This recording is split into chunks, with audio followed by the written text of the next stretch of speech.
Om Swastiastu, salam sehat untuk kita semua.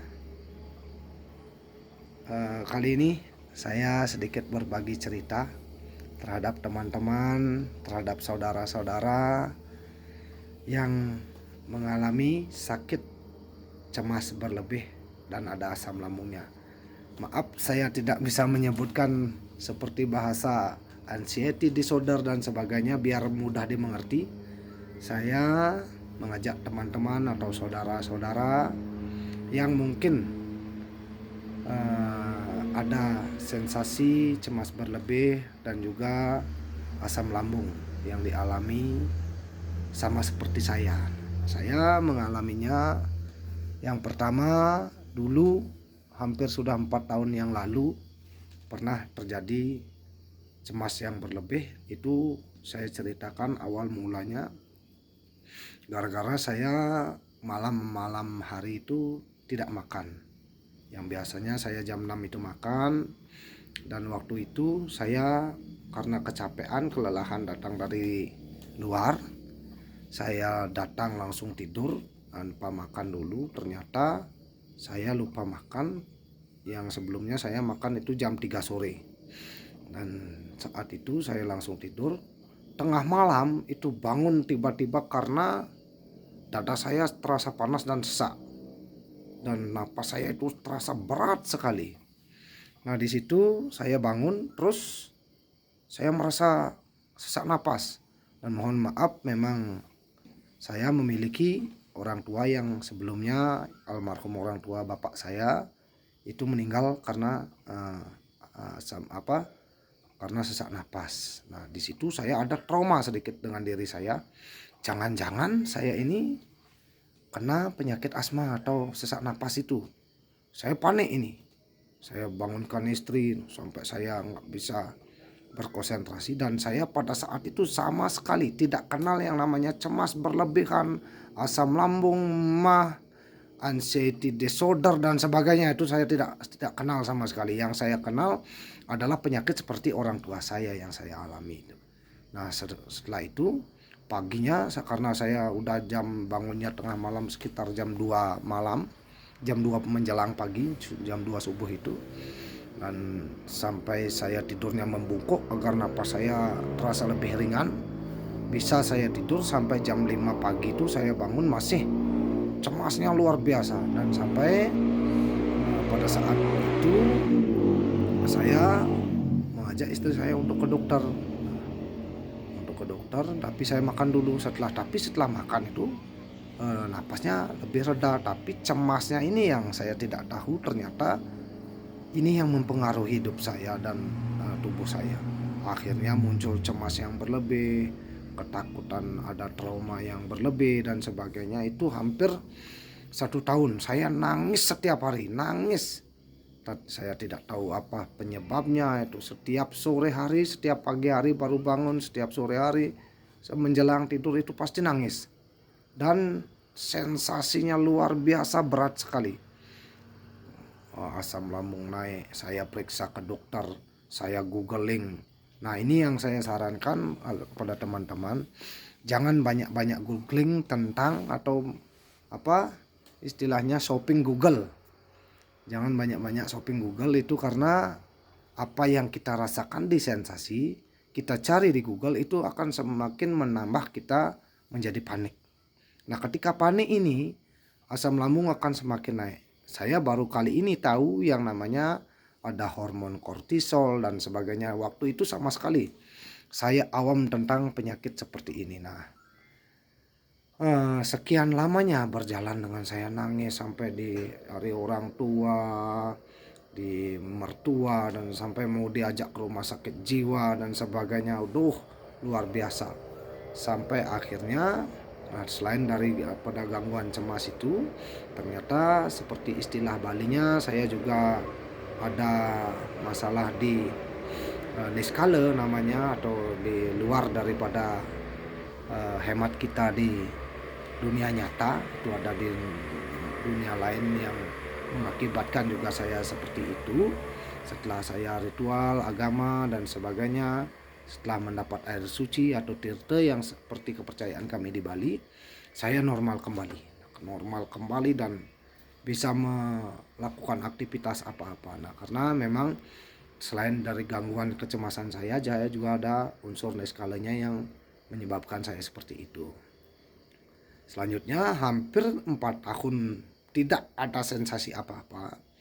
Nah, terakhir kali lagi di tahun 2025 ini pas acara pengerupukan. Nah, itu lagi sibuk-sibuknya di Bali. Kalau seperti saya yang senang menggambel, karena waktu itu saya dipercaya untuk melatih sanggar salah satu seke di desa saya. Nah, itu sampai bisa telat makan dan sebagainya. Ada muncul sekali sensasi, yaitu datang pertama kali sensasi pasti di hidung ini terasa bergetar. Nah, pas terasa berat itu karena memang ada ketraumaan saya masih memang terhadap penyakit orang tua saya, karena lama saya merawat beliau, dan juga saya tahu bagaimana kalau beliau kumat seperti itu. Nah, saya menyamakan diri, padahal sebenarnya saya tidak seperti itu gitu. Sampai-sampai dokter juga menyampaikan saya dites jantung lah, dites paru, dites pernapasan, itu semua normal. Yang hanya satu yang ada itu hanya asam lambung saja. Seperti mungkin mentor-mentor yang lain menyampaikan itu kalau kita sering-sering ke dokter. Nah, syukurnya kalau saya nggak pantang ke dokter, ke rumah sakit jiwa kalau mau diajak ke rumah sakit jiwa itu saya memang menolak sekali. Saya percaya kalau saya bisa sembuh, walaupun eksperimen yang saya lakukan itu berhari-hari saya melawan rasa pikiran saya ini. Yang kedua, saya pantang untuk ke UGD. Nah, ini kalau tidak parah-parah sekali, kalau tidak pingsan dan sebagainya, kalau memang rasa sensasi dalam tubuh ini masih bisa saya bertahan, itu saya tidak akan pernah mengeluh. Itu karena saya ada dokter umum di tempat saya paskas saya pergi ke sana, dan dokter menyarankan jangan sering-sering googling seperti apa yang saya sampaikan di depan tadi. Nah, beranjak dari itu karena memang kalau sensasi pertama kali kalau saya alami itu adalah merasa berat di napas. Kalau sudah berat di napas, saya pasti panik. Kenapa saya ini? Padahal pada saat nyetir mobil, saya mau ada ke acara selanjutnya, saya pas nyetir mobil malam-malam bersama istri di samping, saya tidak sampaikan kepada istri, saya tahan itu rasanya. Sampai di tempat yang saya tuju, itu rasanya berat sekali mau jalan. Konsentrasi udah buyar, udah nggak bisa konsentrasi. Saya hanya dia murung aja merasakan sensasi yang datang. Setelah itu mohon maaf sekali saya ke belakang. Nah, setelah buang air itu sensasinya hilang. Oh, ternyata saya tadi telat makan, cepat saya makan dan langsung bisa normal. Nah, dari situlah saya ada kewaspadaan lagi, agar saya tidak agar saya tidak kumat seperti kemarin, tidak cemas lagi. Saya disiplinlah makan. Saya pantang makan ini dulu, Nah, akhirnya mulai dari sana karena saya mengingat masalah saya yang lalu, jadinya ke bawah deh. Jadi cemas lagi, jadi gini lagi. Nah, syukurnya pada saat itu bisa saya mengalihkan fokus karena saya ada kesibukan. Jadinya karena memang ada hobi saya itu seperti kalau di Bali itu menggambal. Karena memang ada kesibukan saya di hobi di gambal, jadi repres hormon-hormon kortisol itu, mungkin hormon-hormon yang menyebabkan saya asam lambung, dikalahkan dengan hormon yang saya gunakan untuk di hobi itu. Nah, setelah acara itu pengerupukan selesai, acara nyepi itu selesai, pengaraan ogoh-ogoh, normal lagi saya berjenjang. Setelah itu 2 bulannya lagi ada paman saya meninggal. Meninggal ini baru saya mau jenguk besoknya. Saya omongin sekarang sama keluarga, rembuk. Ternyata besoknya dia meninggal. Nah, pada saat itu jam 4 pagi kejadiannya, saya dibangunkan oleh paman saya yang satunya, bahwasanya paman saya yang sakit itu meninggal. Dari situlah saya melihat kondisi paman saya. Nah, dari situ muncul lagi sensasi, mulailah cemas saya lagi. Saya nggak berani ngopi, padahal saya memang setiap pagi itu ngopi dulunya. Memang nggak pernah sarapan, pasti ngopi dulu baru nanti sarapannya gini. Hidup saya memang sebelumnya berantakan, bukan berantakan gimana, pola hidup saya memang tidak baik. Cuman karena saya tidak ada sensasi apa-apa, mungkin sebagai saya orang yang masih usia di 35 ini, itu normal-normal saja seperti teman-teman yang lain. Kalau seperti di Bali minum, mohon maaf, ada minum alkohol arak. Nah, setiap ada acara megambel dan sebagainya, kalau udah kumpul sama teman pasti ada minuman alkohol, merokok, jarang olahraga, begadang, dan memang makannya tidak teratur, apa saja dimakan. Nah, tidak suka makan buah, tidak suka minum minum air putih, dan juga sembahyangnya pendekatan kita terhadap beliau yang memiliki diri kita sendiri ini yang memang saya waktu itu sangat-sangat kurang. Nah, setelah kejadiannya itu barulah perubahan saya mungkin dari di angka 90 jadi 180 derajat. Ini saya berubah total hidup saya. Saya mulai mengurung diri, mulai tidak banyak bicara, tidak banyak bercanda, mulai tidak suka nongkrong sama teman-teman, tidak minum alkohol ya sekedar saja biar ngikut saja sama teman. Kalau sensasi atau perasaannya sudah nggak enak, sama sekali saya tidak. Dan mulai hidup saya berubah. Saya mendekatkan diri kepada Tuhan, mulai saya rajin sembahyang, mulai saya rajin bawa air putih kemana-mana, dan mulai mengurangi alkohol, mulai mengurangi merokok, dan mulai olahraga di pagi hari. Nah, begitu cara saya sampai hari ini, di tanggal ini, di detik ini yang saya buat video ini. Dari 4 bulan yang lalu kejadian ini, mungkin 4 bulan setengah yang lalu kejadian saya ada sensasi itu, sampai detik ini mungkin ada mentor, beberapa buku sudah saya beli dari mentor saya. Yang satunya ada buku, 2 buku sudah saya beli, sudah saya baca.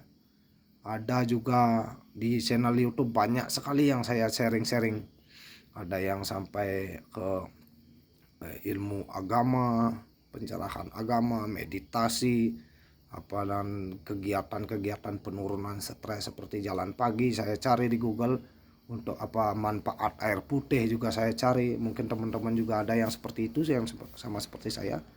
Nah, dari sekian yang saya lakukan, dari kemarin saya menemukan satu channel yang sama halnya apa yang saya rasakan itu sama persis seperti yang beliau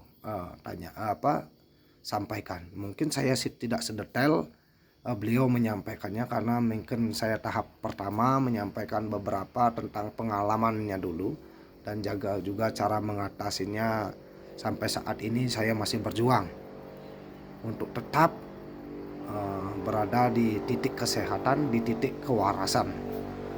Untuk bisa saya bertahan sampai saat ini itu banyak proses. Setiap hari, jangankan untuk mau bicara, untuk mau kita dari mau baru bangun pagi, baru biasanya kalau saya bangunnya itu yang dulunya itu paling jam 6:30 saya bangun, sekarang saya bangun jam 4:30. Dari baru bangun, baru sadar saya dari tidur, itu pikiran sudah mulai jueng dari sini ini gini, aduh gimana ini. Dan saya syukurnya bukannya pelarian, bukannya saya mau menghilangkan rasa takut, bukannya saya mau menghilangkan rasa sensasi. Itu saya sudah berusaha sekali menerima apapun yang terjadi sama saya. Sampai-sampai istri saya kaget lihat saya, atau kaget mendengarkan saya afirmasi diri sendiri pada saat, karena ada salah satu mentor atau salah satu channel YouTube yang saya lihat atau saya dengar menyarankan untuk kita juga selain berterima kasih kepada alam yang sudah mengizinkan kita hidup di dunia ini, kita juga perlu baru bangun pagi yang pertama kita sembah atau yang pertama kita harus lihat, harus kita ingat itu adalah beliau yang merestui kita, yang menciptakan kita ada di dunia ini. Kalau saya di agama Hindu itu Ida Sang Yang Widi Wasa atau Tuhan Yang Maha Esa, pasti saya terima kasih ya Tuhan, terima kasih Ida Sang Yang Widi Wasa yang sudah memberikan kehidupan terhadap saya hari ini. Mudah-mudahan saya bisa melaksanakan kehidupan atau melaksanakan tugas hari ini sebaik-baiknya, dan atas anugerah daripada Tuhan Yang Maha Esa atau Ida Sang Yang Widi, saya bisa melaksanakan kehidupan hari ini dengan baik dan berjalan lancar, terutama sehat bersama keluarga saya. Setelah itu saya lanjutkan dengan afirmasi tubuh. Terutama tubuh ini ada jantung, ada paru, ada hati, ada empedu, ada lambung, ada usus, ada ginjal, ada urat, ada darah, ada pikiran, ada mata, ada telinga, ada hidung, ada dan sebagainya. Semua saya ucapkan terima kasih. Terima kasih ya jantungku, engkau masih bisa bertahan dan masih kuat menemaniku sampai saat ini. Semoga engkau tetap bisa menemaniku sampai ajal menjemputku. Dan semua organ tubuh saya ucapkan terima kasih di pagi hari. Kalau menurut orang normal, kita itu sudah tidak normal. Karena kita berperilaku seperti itu. Yang sebelumnya saya sama sekali tidak pernah mengucapkan terima kasih terhadap badan atau terhadap beliau yang sudah menciptakan kita dan terhadap tubuh yang kita gunakan setiap hari untuk beraktivitas. Itu istri saya kaget di samping apa yang disebutkan, mungkin ada bisik-bisik saya karena kecil-kecil suara saya. Jam setengah 5 itu bangun pagi. Setelah itu saya bangun pagi minum air putih hangat. Saya minum dulu, baru saya kamar mandi, baru saya lakukan aktivitas. Kalau dulunya nggak pernah sama sekali. Itu sudah cara saya untuk menghilangkan sensasi atau bukan menghilangkan, untuk tidak memperhatikan dia. Karena ketika kita ada sensasi berlebih atau cemas berlebih atau gangguan asam lambung, ketika kita hanya berkonsentrasi terhadap atau memberikan perhatian lebih terhadap sensasi yang ada dalam tubuh, mungkin perutnya mules, mungkin dadanya, jantungnya berdebar, atau dadanya di sini di sebelah kiri ini sakit, atau di punggungnya sakit, atau lehernya seperti kaku, atau di bahunya seperti kaku, atau kepalanya keliangan, atau hidungnya sangat tegang, atau mukanya tegang, dan semua badan pegal-pegal ini kalau kita berikan sensasi, maka dia akan semakin terasa. Atau kita berikan perhatian, pasti sensasinya akan semakin terasa. Tetapi untuk menghilangkan perhatian kita terhadap itu, lebih baik kita beraktivitas. Dan saya sarankan jangan pernah kita tidur siang. Kepada teman-teman atau saudara-saudara yang mengalami gangguan kecemasan berlebih dan juga asam lambungnya ini, saya sarankan untuk selalu beraktivitas. Nah, apa kayak itu diambil? Kalau saya mungkin pada saat kerja pasti saya ada saja yang bisa saya lakukan. Pulang dari tempat kerja sampai di rumah pasti saya ambil sapu dan sebagainya. Ada saja untuk saya mengalihkan pikiran-pikiran itu. Namun ketika sensasi datang, seperti saya ketika mendengar berita duka, ketika mendengar ambulan, ketika mendengar ada orang sakit ini, sakit itu, ketika yang pokoknya yang berhubungan dengan penyakit dan juga yang berhubungan dengan kesehatan. Kalau kita dengar itu, kita yang punya cemas berlebih ini pasti keluar keringat dingin, dada berdebar-debar. Wah, banyak sekali sensasinya memang. Nah, cara kita mengendalikan diri inilah perlu kita juga bersama-sama sharing-sharing kepada teman-teman atau mentor-mentor yang sudah mungkin yang saat ini sudah sembuh, atau ada yang mungkin seperti saya yang masih berjuang untuk sampai saat ini. Kami walaupun dari 4 bulan walaupun dari 4 tahun yang lalu saya sudah pernah kena, dan dari 4 bulan sampai saat ini saya kena anxiety disorder ini atau cemas berlebihan ini, tapi nyata-nyatanya ternyata saya sehat. Dan saya jamin, saya juga pernah memang sangat sulit untuk meyakinkan diri kita, walaupun kita sudah berusaha keras dengan minum air putih, berolahraga, makan pola hidup sehat, menerapkan tidur sehat, pola-pola semua kita sudah terapkan, apa yang diajarkan mentor, apa yang kita cari, apa yang diajarkan dokter, mungkin ada dari psikiater dan sebagainya, kita sudah terapkan. Tetapi sensasi ini masih ada.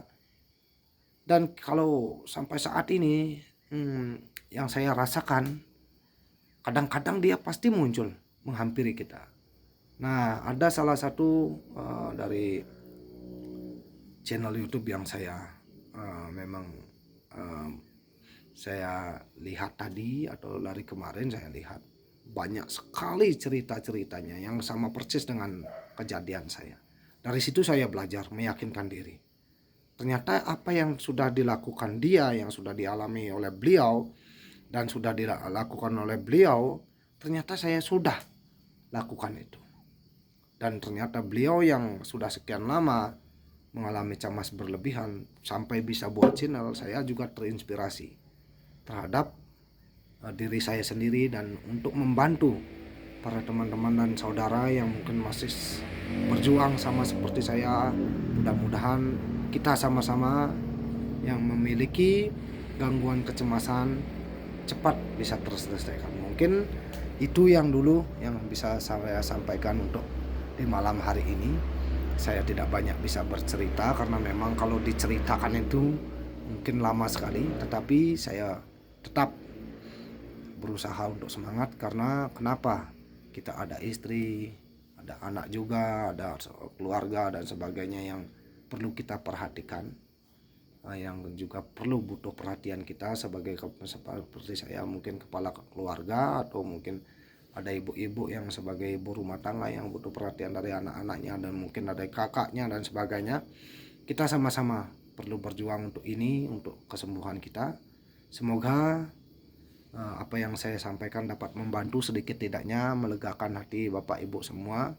Karena apa yang kita alami memang dari sekian tahun, dari sekian bulan yang sudah saya sampaikan tadi, memang rasanya sensasi ini luar biasa. Kita kalau diceritakan itu luar biasa.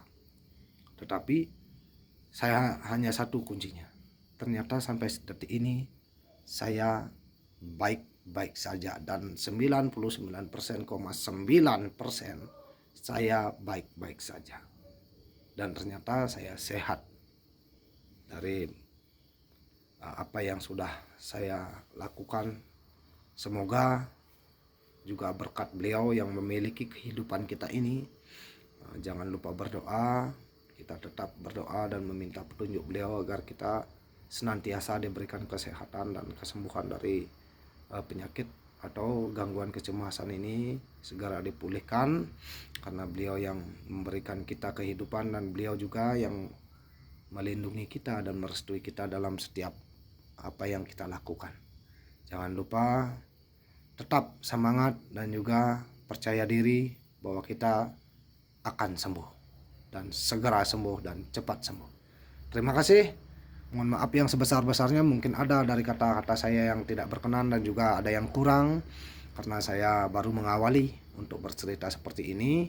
Pastinya banyak cerita yang saya yang ngalor ngidul dan sebagainya. Mohon maaf yang sebesar-besarnya. Kurang lebih dari apa yang saya sampaikan, saya akhiri video ini dengan mengucapkan rasa damai dan cinta saya terhadap teman-teman dan saudara, dengan mengucapkan Paramasanti. Om Santi Santi Santi, Om Rahayu.